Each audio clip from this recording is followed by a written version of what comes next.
I started doing some research because I was like, no way is Ohio State doing this. But turns out they are. And Ohio State fans thought they had something to gripe about in the past couple of years, but now you really got something to gripe about.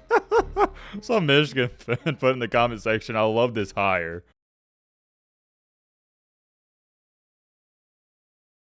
Ladies and gentlemen, boys and girls, hope all of you having a great Friday. If not, hope this video can make it a little bit better. And man, oh man, do we have a situation on our hands. And that situation involves no other than the little bro, Ohio State, and no other than Bob, a.k.a. Bill O'Brien.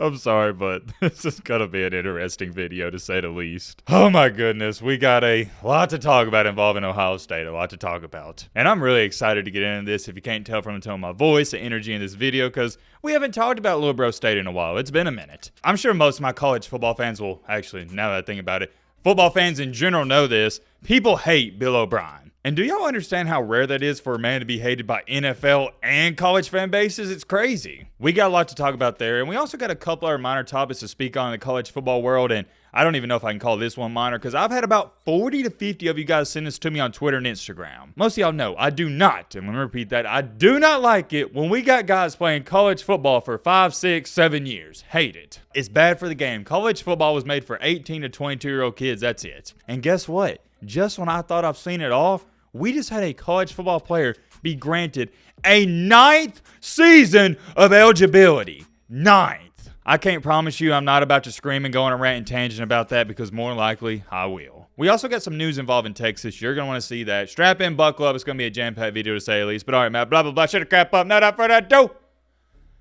Let's get into it. All right, so first things first, let's get this out of the way. Not going to spend too much time talking about it. We got an update on one of the Alabama transferees, Amari Niblack. It looks like he's heading to Texas with his former Alabama teammate, Isaiah Bond. Due to the fact I'll be talking about this later, and I'm going to make a separate video just talking about Texas and what they got going on, I'm not going to speak about it too much here. Here's all I'm going to say for now. If you're a Texas fan, you've got to be grinning ear to ear, because this dude's a stud. I love everything about his game, and I do want to throw this in there. Remember, if you're looking at his stats and numbers, they may seem a little low, but that's because Jalen Milroe wasn't passing for 300 yards per game. He ran the ball a lot. Amari Niblack is your new modern era hybrid tight end, and I think he's going to thrive in that Steve Sarkisian offense. I can't wait to see what he does. Did want to report on that because we've been following that situation closely, but moving along here to our second topic, take a look at this. If this doesn't make you mad, then I don't know what will. I don't know why anyone would like this. A tight end for Miami that goes by the name of McCormick has just announced he's going to be returning for his 9th season of college football.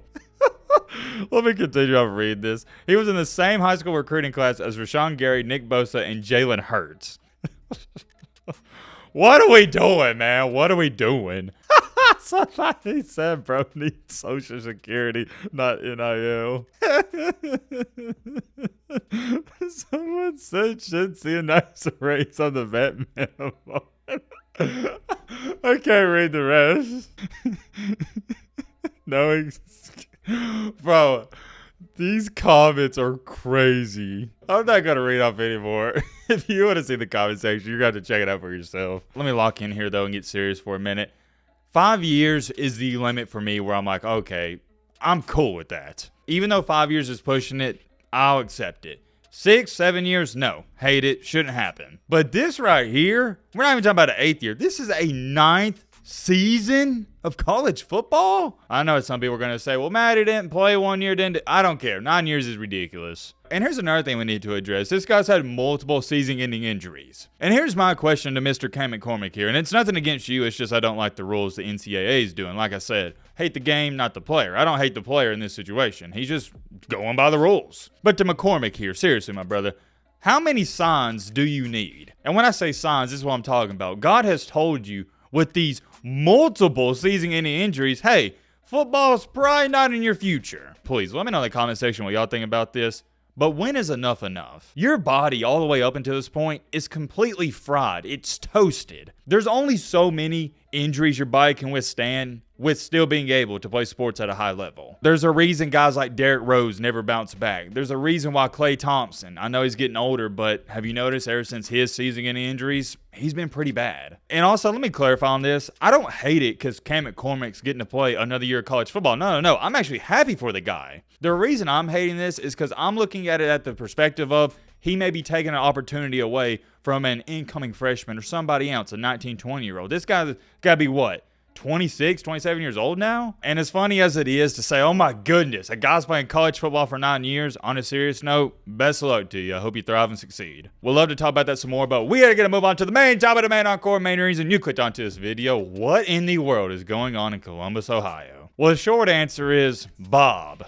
Bob is happening. If you don't know who Bob is, get to learn the name. Bill O'Brien. Ohio State has just received some of the worst news anybody could ever receive, and their fans aren't taking a liking to it. That is safe to say. And Ohio State fans thought they had something to gripe about in the past couple of years, but now you really got something to gripe about. When I first saw this news late last night, I saw it on Twitter. I thought it was a joke. I started doing some research because I was like, no way is Ohio State doing this, but turns out they are. If you haven't heard the news, you better brace yourself for this, but Bill O'Brien is now the new offensive coordinator for Ohio State.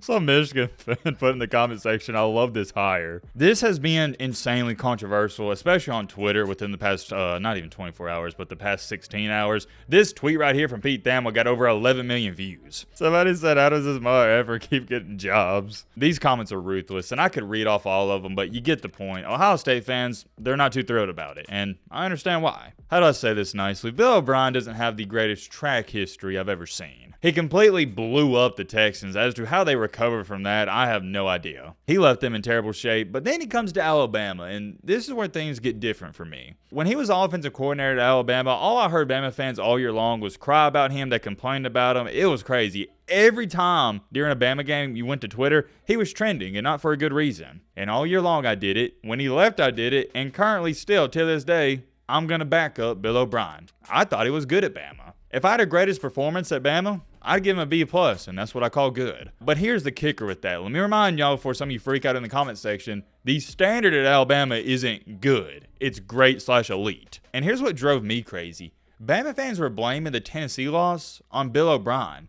But I'm going to remind some of y'all, Alabama scored 49 points in that game. As to how you can hang up dang near half 100 and blame the OC, I don't know. I always thought Bill O'Brien was a scapegoat for Pete Golden because I thought he was the biggest problem. He was a terrible defensive coordinator. And it's very weird because Pete Golding is an outstanding recruiter. We're seeing that at Ole Miss, but defensive coordinator-wise, when it comes to the X's and O's, no, not good. Did you notice as soon as Golden left Alabama, the defense got good again? I don't want you to get it twisted. I'm not the biggest fan of Bill O'Brien, but when it comes to being an offensive coordinator, I think he's going to be good at Ohio State. And that will be controversial because I haven't heard anybody on Twitter or just in general say they like this hire. And I'm not going to say I necessarily like it, but I don't think it's bad. Bill O'Brien has his fair share of questionable calls and questionable sequences, but come on now, what offensive coordinator doesn't? Since when have you ever agreed with every single offensive play call? You haven't. It's just really popular to hate on Bill O'Brien, so anytime there's a bad play, everybody's just like, oh yeah, F Bill O'Brien, I hate that guy, terrible offensive coordinator. When in reality, he's not that bad of a play caller, and I think people should have more of an open mind. And he was terrible for the Patriots this year, but let's be real, the Patriots suck. Did it really matter who was calling plays? I don't think so. Here's the only bad thing I'm going to say about Bill O'Brien, and it's just due to him having this NFL mindset.